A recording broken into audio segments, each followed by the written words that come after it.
join in. I'll just give a kind of introduction for really want to welcome, particularly welcome our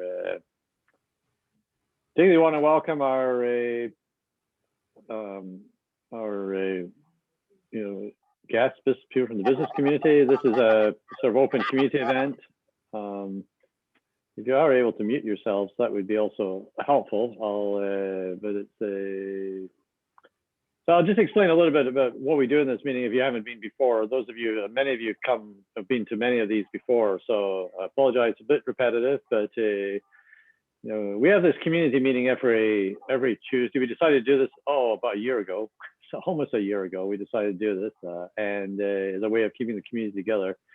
And we decided in the fall semester we start, making it more substantive and bringing in guests and really discussing, real themes. And the theme we were discussing there was what's the nature of the post-COVID world, and because we had been having discussions about this in last spring as well. So, and we decided to keep that going. It's an important topic for us. We've had business guests from all different industries, and I'll introduce our guest today. But I think it's an important topic, obviously for our faculty. It's important because we're reshaping our curriculum. We want to make sure our curriculum is up to date. So we want to kind of understand that we're going to be relevant.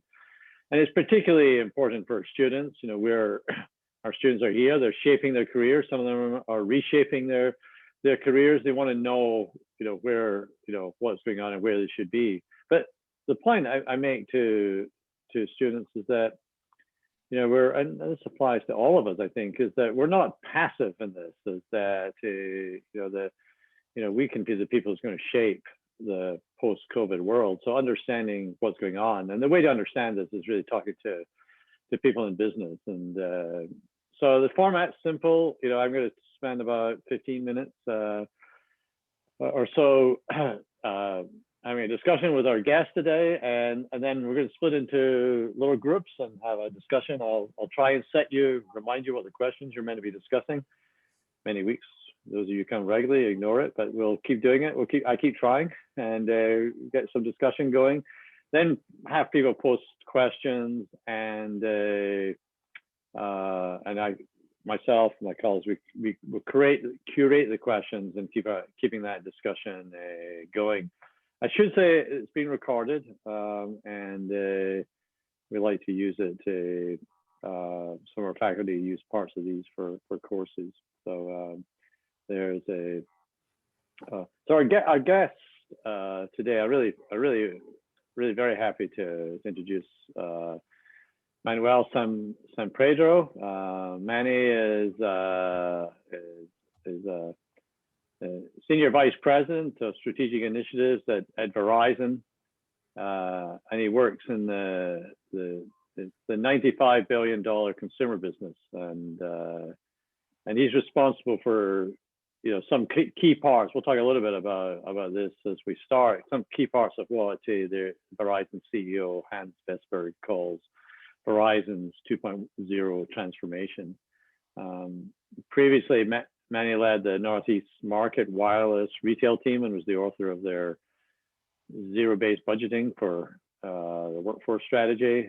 His prior roles, he was SVP of field operations for Verizon Wireline. There he managed over 22,000 employees and was also involved in some very large business transformation initiatives. He was market president before that of the Mid-Atlantic area in the Consumer Mass Business Organization. There's about that was an $8 billion business. He's held several regional president assignments in New York and New England. Currently, he's residing in Watchung, New Jersey, with his wife Cindy. They have 3 boys. He holds a BS in international business from Towson University, but he's among one of the smartest people in the world. And the reason I know that he has an MBA from University of Baltimore. So please, and I should say, when I came here, Manny was a member of the Dean's Business Advisory Council, and made some, has worked with us great contributions before he moved back up to New York. So Manny, it's really great to have you. Thank you very much for coming. And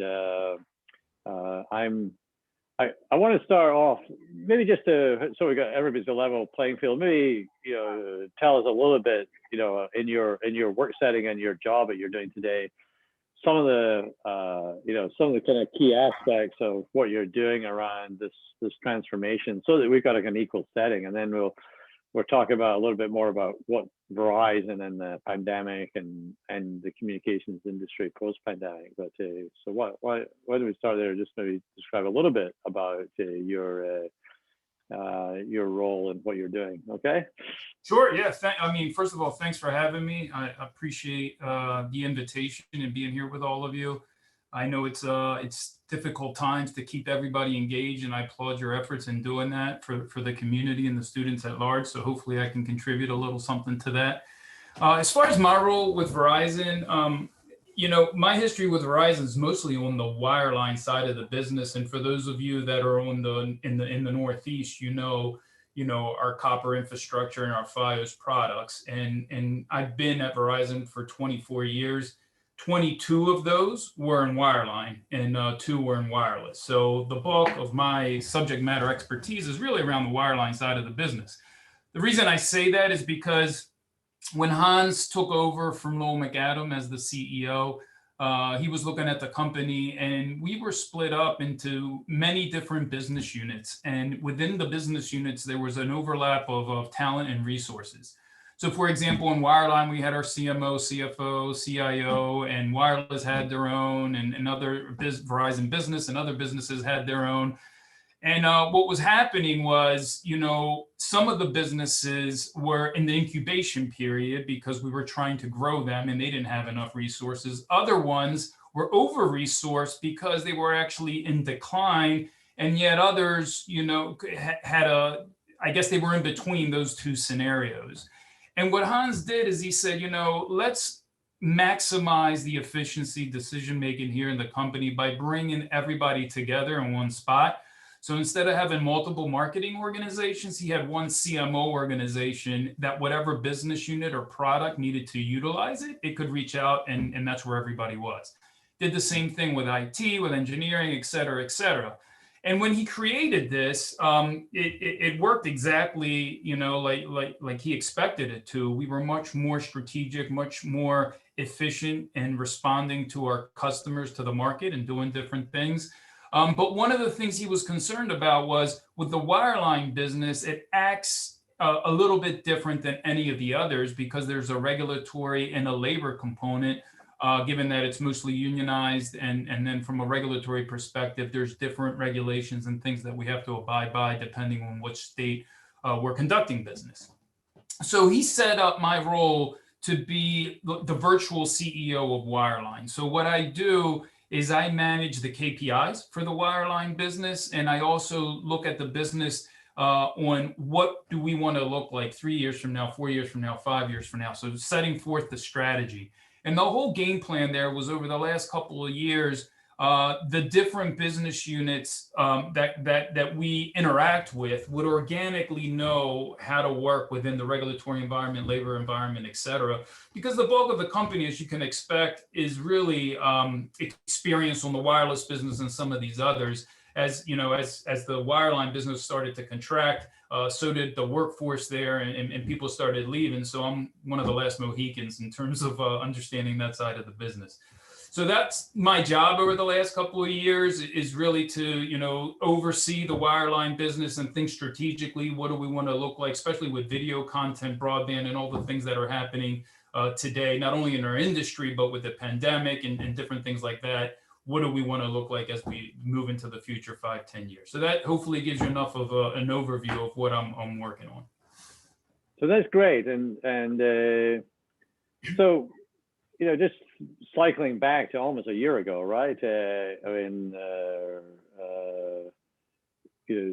lot of our other guests, that's where we started, just how Verizon and...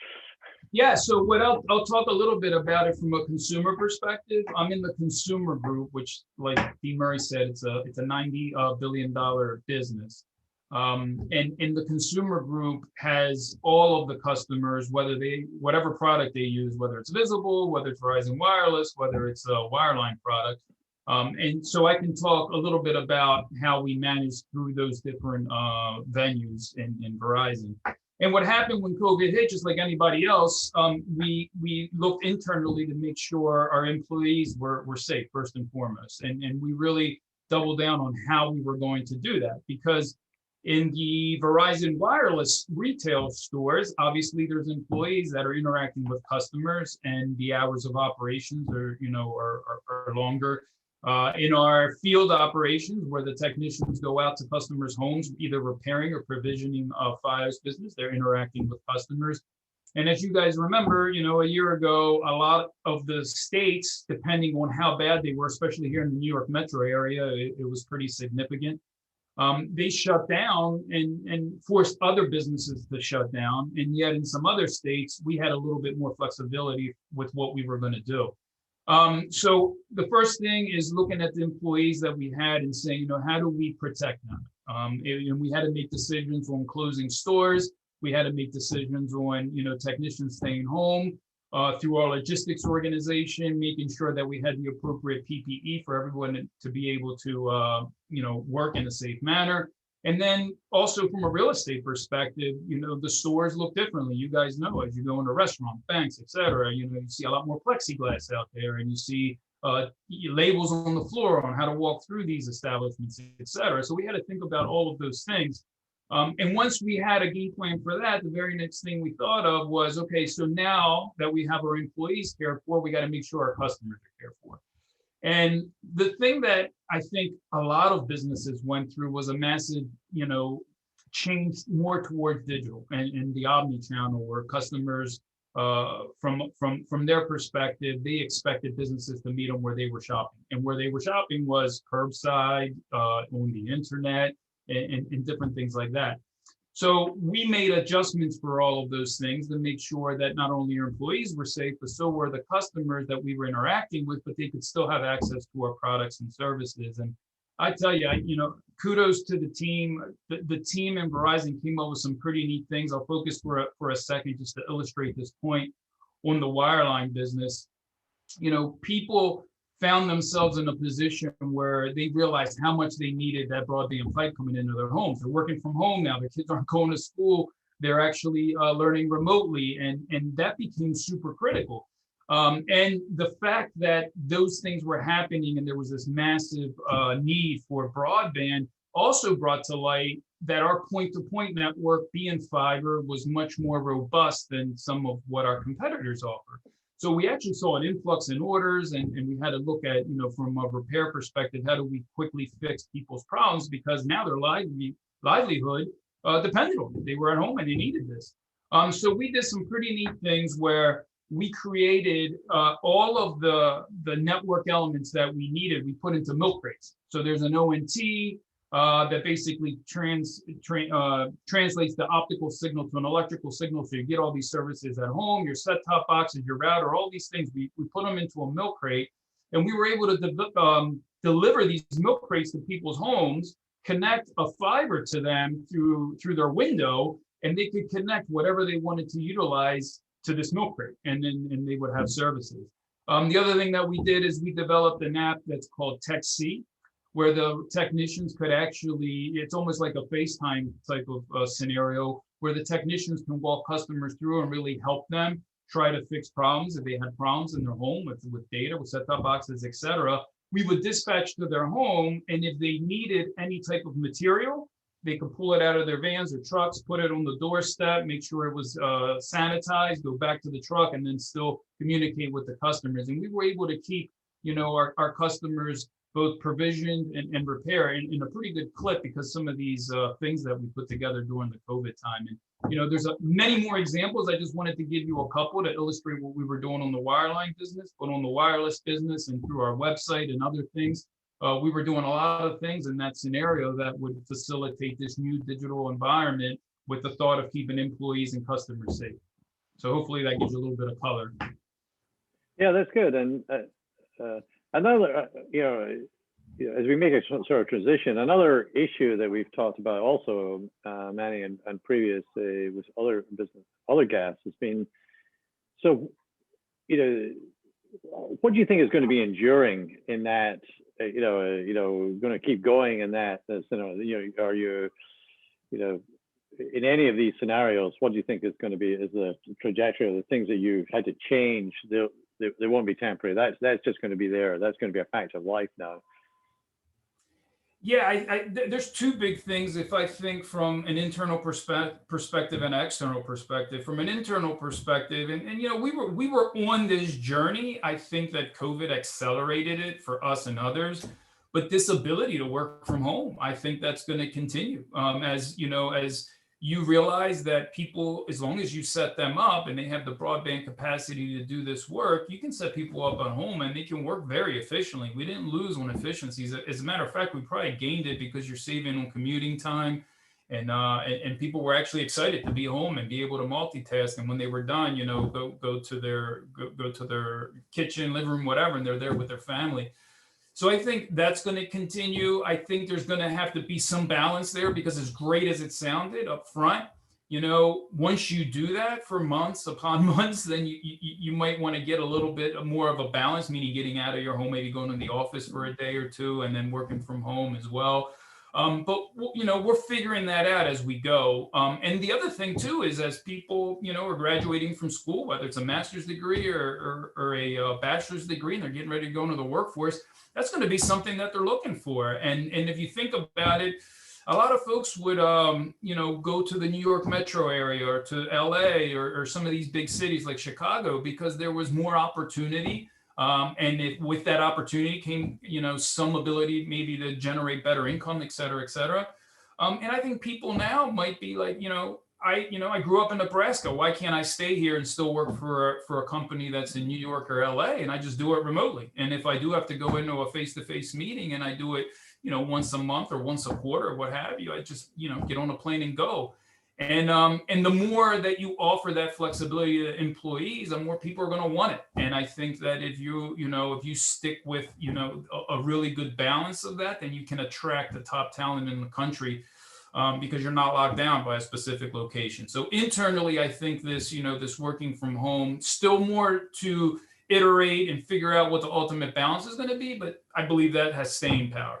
On the outside, when I think of it from a customer's perspective, interacting with us as a business, again, this was something that we were doing anyway, which was increasing our digital presence and being able to have a more digital transaction for our customers.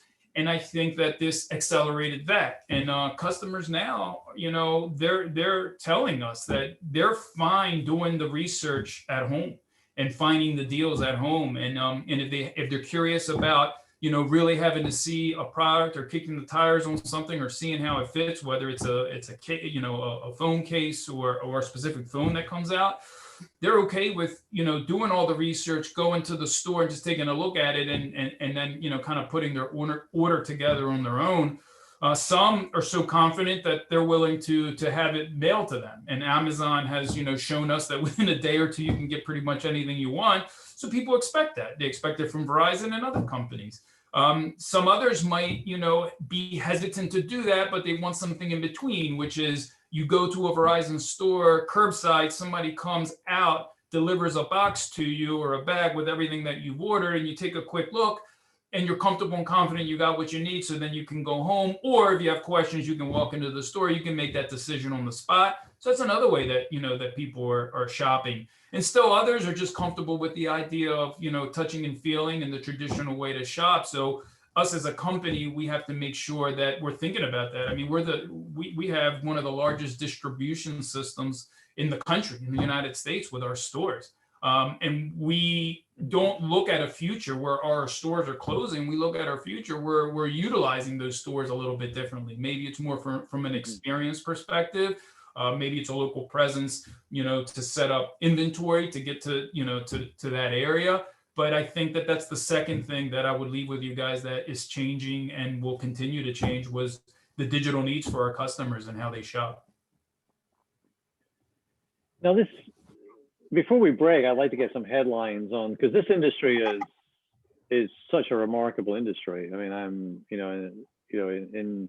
in all of our lifetimes, I can recall that my aunt, when I would call her, even a few years ago, she didn't want to talk to me for very long because she thought it would be tremendously expensive to talk on the phone. And I do recall, being at a speech where the speaker had these prescient things that your number would follow you. You would be the number follow you. And I thought, that's kind of interesting. Of course, we just think that it's common sense now. So there's been just tremendous changes, in the industry.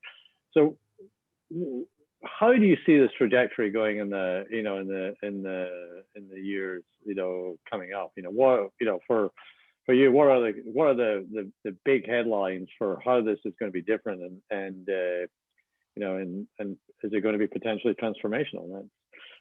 Yeah, listen, what's interesting in our business is that it's the shift has already happened in terms of what makes it successful. So for the longest time, it was about growth and volumes, and whoever sold more phones won, basically. And for a long time, we were always selling the most. But you get to a point where you got over 110 million customers or connections, and how much more can you sell when there's 350 million people in the country, and there's two other providers.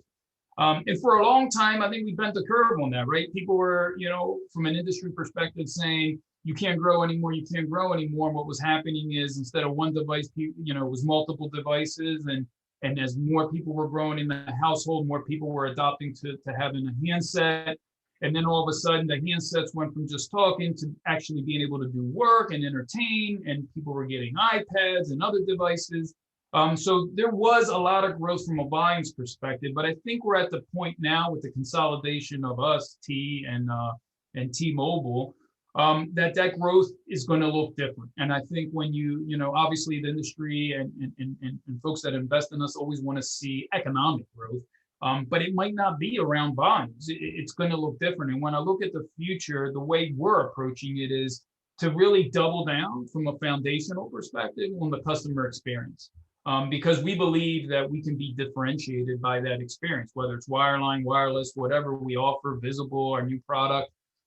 We believe that we can create a customer experience with some of the dialogue that we just had around how things are changing, and really create an exquisite experience that will differentiate us in the business. Now, not only does that have to happen from a transactional perspective, I think it's also going to happen from a product perspective. So, there might not be a volume growth in terms of handsets and things like that, but what you'll start to see is the utilization of 5G and what people can do with that. The devices that we're selling today in the cities where we deployed 5G with ultra wideband spectrum, people are getting 2 gigs to their phone, and now it sounds great that that's a big number, but what do you do with it? And the business case are starting to come to fruition, right?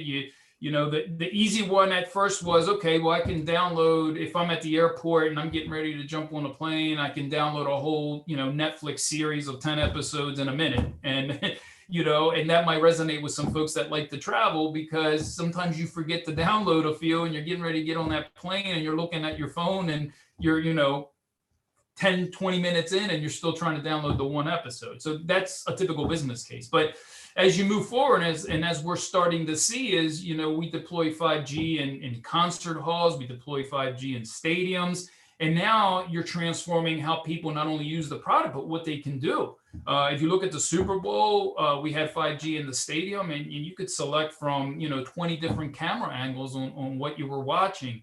I think virtual reality is going to play a big role here in how people choose to consume what entertainment, whether it's going to a sporting event, a concert, etc. You can be sitting, instead of sitting in row 154, you could put on a pair of VR goggles and be right next to the performer and kind of have a 360 view and experience it that way. We have things now that we're deploying, like Mac. We have a deal with Amazon where they're using 5G. that they don't need the computing capacity that, a business used to need in terms of a mainframe server. It's all virtual, it's quick, there's low latency, and you can get all the data that you need close by. So it takes a lot of cost away from the business, and it enables you to grow and scale quickly, or down the other way if you need to. And I think the businesses, as these business cases start coming to fruition, they're going to, that's going to provide the growth. So gaming, all of those things that are happening, I think with the foundation on the customer experience and us tapping into the technology, and then once the technology starts taking hold, other folks like Amazon and Apple and Samsung and others really utilizing that capacity, we're going to create a whole ecosystem of growth for the industry. So that's a little, I guess, sign into what we're looking into. That's great. Now this is, I got a couple of questions already for you, but I think we'll break into small groups now. And if you haven't been here before, this is totally random. But basically what I want, and Manny, I'm going to put you into a group. I'll be kind of random as well. Okay. And basically I want you to come up and, come back to Manny with some questions about, Verizon and the post-pandemic world, either strategy. Some good questions already here.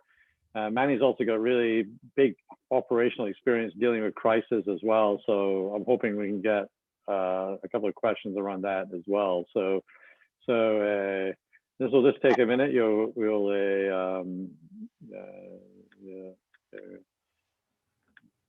Do you want me to wait to break out to answer these, or do you want me to type it in this? No, we'll break it. We'll come back. We'll answer them. Okay. I'll curate them. Okay, that's fine, Okay. Manny. Okay, Yep. all right, here we go. So we got a few rooms. All right, we're open. I hope that was. Glad to see everybody coming back. It was,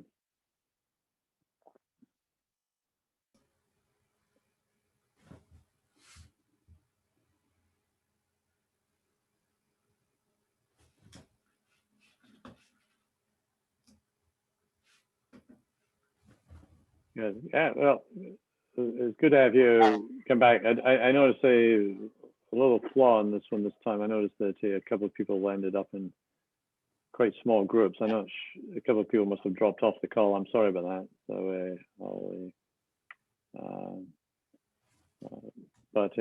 So let me go to immediately, Manny, to a couple of questions that already have come up, and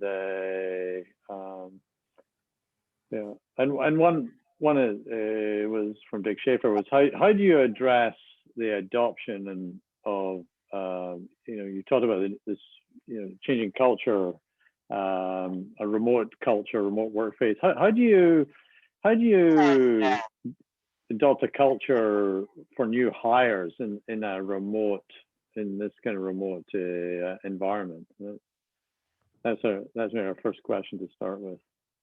Yeah, that's a great question, and it's one that we've had a lot of discussion at Verizon about, and the reason for it is, while we are understanding of the fact that you're going to have to offer much more flexibility in this new world order with the ability to work from home and the ability to not have to commute specifically or physically to a location, et cetera. You have other issues, which Richard pointed out, which is, okay, that's great if you've been in the company for 24 years and you see somebody on the screen and you have stories and you have history and you can quickly connect. But what happens to that person that gets hired and this is the first day on the job, and they're looking at the screen and the water talk that the water cooler talk that sometimes happens, which gets you a mentor, which just has an interesting discussion that maybe propels you into a different career path. How do you make up for that? And I think that the way that we have to do it is we have to be prescriptive with it. So when people come in, we're going to have to schedule time to create that. Whether it's you create networking events or collaboration events at a physical building, whether you partner people up with more veteran with a rookie, and you just maybe you start slow with Zoom conversations and one-on-one, and then you start bringing in people based on what you know of them. Do you know other people that have like interests, that, things like that, that you start, creating these networking groups, and you do it both from a digital perspective and also from a physical perspective. So I think that the key to that question, number one, is you got to establish that flexibility to get the talent, because if we're not being as flexible as the Googles and the Facebooks and the Microsofts of the world, then you're never going to, attract that type of talent. And then the second thing is you got to be cognizant of this new environment and be very prescriptive with the way you develop, especially the younger people, or even whoever, just new hires that come into your business. Be very prescriptive about how you onboard them, and then create a journey where they can be successful and feel part of it. Right. And then another question it came up, and I'll move to a couple of the other groups, was, you talked a little bit about how your brick and mortar had, how you were changing your use of it, but do you plan on changing your model quite a bit there? Are you going to reduce your cost of your brick and mortar? Yeah, the simple answer to this one is yes to everything, right? And really what I mean by that is, look, as things change and evolve, like I said earlier, we don't see us exiting brick and mortar. We believe there's still, that's an asset for us. We're the biggest distributor in the country, and we believe that we can utilize that asset to create experience stores. And what that experience looks like is going to be dictated by our customers, and the way we can facilitate that interaction at a store, we'll continue to do that. We're also not naive to the fact that, some people are going to want to, move more towards digital. So we have to, in parallel, create that path for our customers. And then from a workforce perspective, which is the last piece of this one, it's going to be a little bit of both. There might be scenarios where they were call centers that we no longer need and we can get out of them. So that situation could exist. But there's also office space. We were talking about in our breakout room that, there could be new laws and regulations as a result of COVID that says that if you're going to have an office space, you've got to still abide by 6 feet of personal space. And where you thought you could put 3 or 4 people, now you can only put 1. So, your cost doesn't go down because now you need more square footage, even though you have less people. So I think you're going to see a blending of a bunch of different things. That's why I said yes. And I try to give you some examples, but we do not have plans to shut down our brick and mortar. We believe that's an asset, and we'll continue to utilize that asset. So, okay, now we've got quite a few questions. Group one, which is, includes, quite a few of my faculty members here. There's quite a few questions here. All right, let's take the first one first, and then we'll move around. Okay, but it starts with, you're in the wire. You've been in the wire business for most of your life. What do you see as the convergence of the wired and wireless? That maybe is that's maybe the first starting point. Okay. Yeah, it was a similar question that we had in our group, and I think you're going to see, obviously the convergence, you're already seeing it, but I think you're going to see it differently depending on where you are. So our perspective is, if we're going to focus on the customer experience and we're going to provide the customer the best option, we don't want to complicate matters by somebody calling in and saying, do I need a 5G connection? Do I need a 4G? Do I need a Fios? Do I need a, we want to take that away. Somebody calls in and they say, hey, I want you to deliver 300 megs to my house. Don't worry about how we do it. We'll figure that out. We're just going to provide you a 300 meg pipe. So that's the way we look at it, from the perspective of make it super simple for the customer, but then let us figure out from a network perspective, what's the best way to get there. And the reason I say it's going to be different is because the technology is different. Our Fios fiber capabilities, offer up to a gig. They're actually, we're out. We already have speeds that are out there that are over, multi gigs, 2 gigs, 10 gigs. So we'll continue to grow that, and where there's a need, we'll deploy it. Like I said, 5G is phenomenal, especially in the urban environment. You can get up to 2 gigs there. But, you also got to worry about, Farmer Joe that's on the Eastern Shore and other people that might not live in a very urban environment. And how do you provide them the best bandwidth? Because DSL at 1 meg isn't going to cut it anymore, right? So you got to think about, from a cost perspective, what's the most efficient way to get it out there? And it could be a combination of 5G, 4G, and fiber, and we'll figure that out, and we'll put it out there as the needs arise. Now, you're dealing with you talked about the sort of, there's another group here that's a question. I'm going to come back to a couple of groups. I had asked a question about you built up the level of service during the pandemic. Is that, I'm going to combine this with another question. Is that sustainable post-pandemic, or how are you going to sustain that post-pandemic? And maybe a kind of a side question to that is this how do you see consumers' expectations changing as a result of, what you've been providing? Yeah, I think we have to. There's no, if the customers have these expectations and we've been able to deliver it, then there's no reason why we shouldn't deliver it moving forward. As a matter of fact, it should be better for us, right? Because now, let's just say the restrictions around, going in someone's house or going into a retail store are gone because the vaccine's there and we got therapeutics, et cetera, et cetera. We will be able to not only do the things that we used to do very well, but the layer that I've been talking about during the last hour is this, transition to digital and being able to meet the customer where they want to be met. And if they want to do that digitally, then we'll do it. If they want to, for example, self-install, it might have been harder prior to COVID because we didn't have Texi, we didn't have the crate, we didn't have a bunch of these different things. And people might have given it the old college try and then say, no, I need a technician to come out. Whereas you fast forward to today, the level of service is going to be drastically different because now somebody might want to try it. And now we can offer them some type of a package for them to do it that has everything in there. And then this application, which is Texi, that a technician, a professional can walk you through it. And now you can do your install at 1 o'clock in the morning if that's what you choose. So I think the answer to that question is yes. We not only do we have to provide the level of service that we did during the pandemic, our customers expect it. So we need to not only do that, but also be able to bring in BAU as well.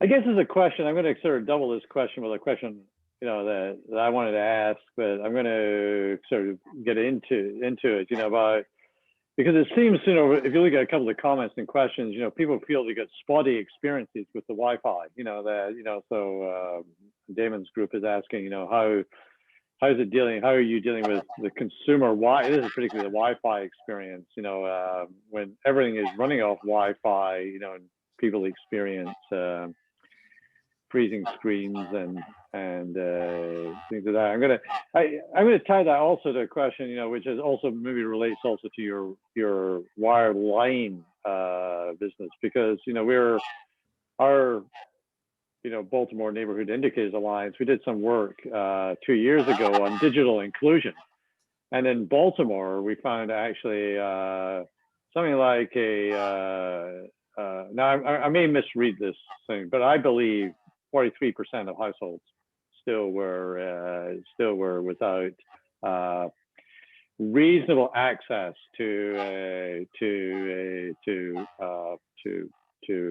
Wi-Fi. So anyway, keeping up with the Wi-Fi experience, and then this issue of digital inclusion in big metropolitan areas, but also in rural areas as well. Yeah, that's a great question. I know Sophie asked, that was the first question she asked. She was worried about, especially during the pandemic and then afterwards, if broadband's become such a critical component to learning and working and et cetera, how do we make it more accessible? And my answer was twofold. I won't get into the long answer that I gave to Sophie, but what I would share with you is, from a competitive perspective, we are in the midst of doing that, number one. And we also believe we have a social responsibility to do it. We've partnered with many organizations to provide, whether it's equipment or the service itself. And that doesn't cover the whole United States, but we're doing that through our foundation and the charitable arm of our company. But the other part that we're doing is, now with, the spectrum that we have, 5G deployment, and even fiber if we need to, we are willing to go into areas that make sense and build it out. And we're doing that. We're doing that in Baltimore. We have a pretty significant FiOS build that is happening there. One of the things I was explaining to Sophie, especially for the wireline business, is that, you know, when we first started, we needed an LFA, a local franchise agreement, to be able to sell video. That was in 2003. And without video, you weren't selling anything. You fast forward to today, most people don't even care about video anymore. They just want a big pipe come into their home. And with that, you don't have to get that agreement. You can just start, you know, deploying fiber. So if I connect this with that other question I had before, if a customer needs 100 megs, 300 megs, a gig, whatever it is, we will figure out a way to get it and make it very simple. They don't have to worry about it, whether it's fiber, whether it's 5G, what have you. We'll be able to connect to our network and provide that. The only other option that I see outside of us doing it like we're doing it today is if there's a regulatory arm that comes above and says, you know, just like in the old days, I need you to provide it no matter the economics, and it's going to be a rate-based business, and I'm going to fund it via, you know, whatever vehicle that state believes is the right way to do it. So there's a few ways to get there. I believe the competitive way is probably the fastest and the most efficient, but, you know, time will tell. And how do you, there are some people from the business community on here I recognize who are actually in the cybersecurity, but I believe this question comes from a student about, it starts off with how you're dealing with privacy and security options, but I think particularly, how do you see that operating and dealing with that in the, as 5G, really gets up and you've got, a lot more Internet of Things, how do you see yourselves fitting into that landscape?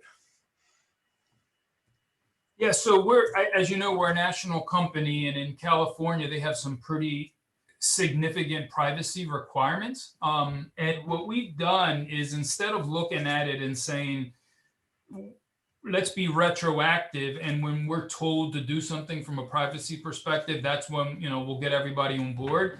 We decided to use the proactive approach and say, what do people really care about? How can we help them maintain privacy, and maybe even offer products and services that will enhance that privacy and still meet these requirements? Because, yeah, they might start in California, but I'm sure they'll spread throughout the United States at some point in time.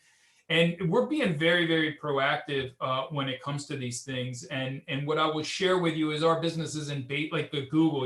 If you cut off their advertisement arm, there goes the money that funds everything at Google, right? We're not based that way. So we have the ability to be able to be a little bit more strict with opt-in and opt-out and how we market to our folks, and be very transparent in terms of, hey, if you check this box, we will personalize the services so you don't get random advertisements. We'll give you what you need. For example, if you have a Samsung phone, we're not going to advertise Apple or something else. Or if you have,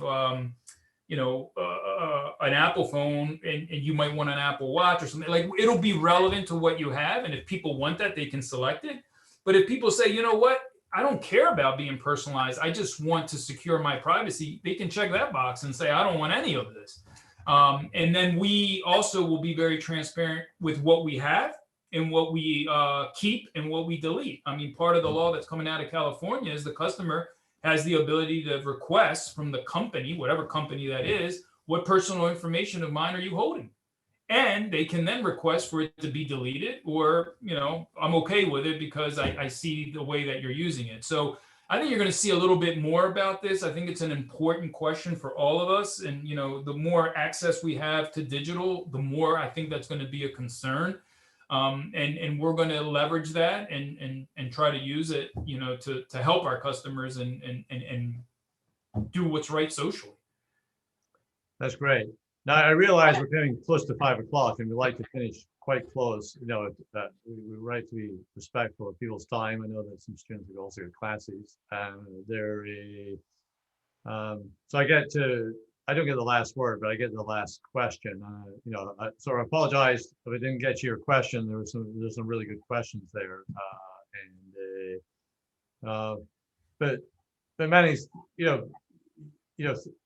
thinking of the students on the call and also the faculty who are teaching it, what do you think is going to be really important for them to go out with and go out, as they're reshaping their careers and going out there, what should they be bringing to employers like a Verizon? What are you looking for?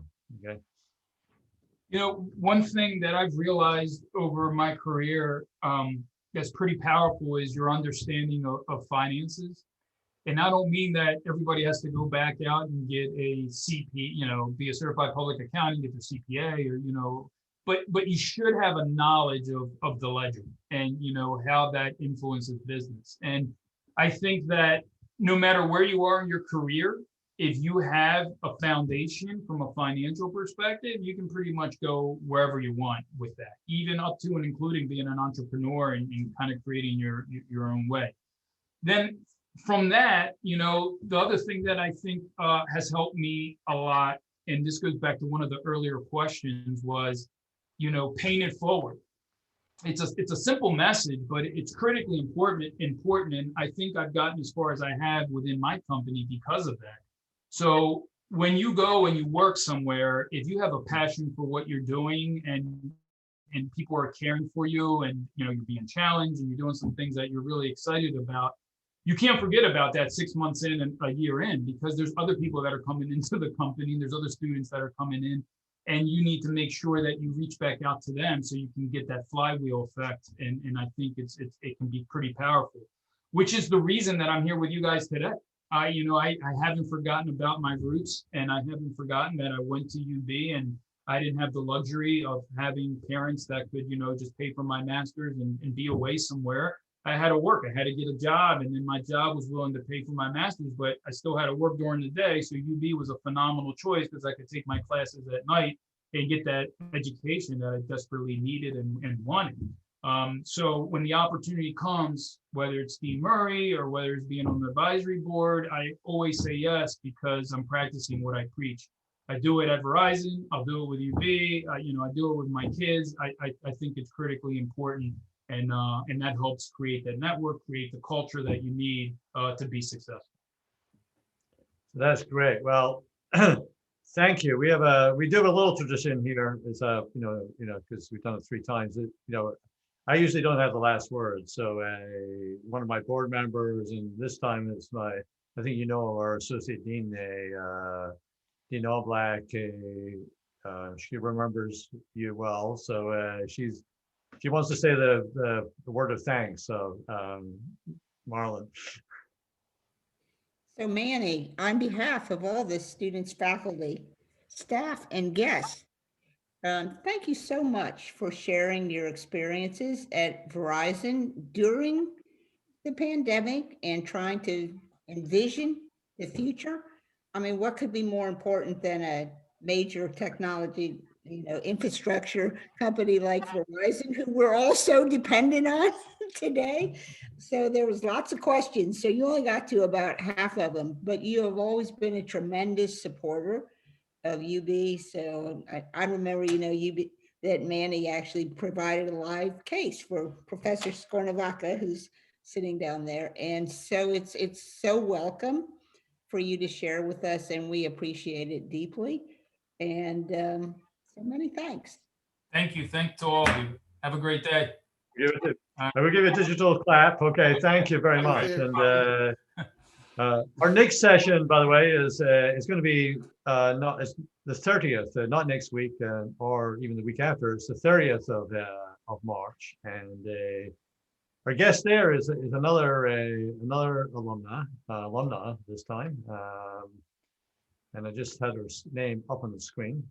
Kimberly Morgan she's an MBA alumni, and she's the Chief Operating Officer of LendUp, which is Silicon Valley. You'll recognize some of the firms that back it. Silicon Valley Bank Finance, a fintech company, and which is in the financial inclusion, widening financing to different consumers. It's an interesting company and somewhat controversial if you want to look it up. So there'll be a chance for you to ask questions as well. And but she's looking forward to talking with us. So again, Manny, thank you very much, and look forward to seeing everybody. By the students and faculty, by the way, we'll keep our community meetings going even. Next week is spring break, but we'll keep that 4 o'clock slot, we'll just make it a sort of community session, okay? And for the 30th is our next guest, and I hope everybody can make it. So thanks very much, and so continue to be safe, okay? Thank you, bye-bye. Bye.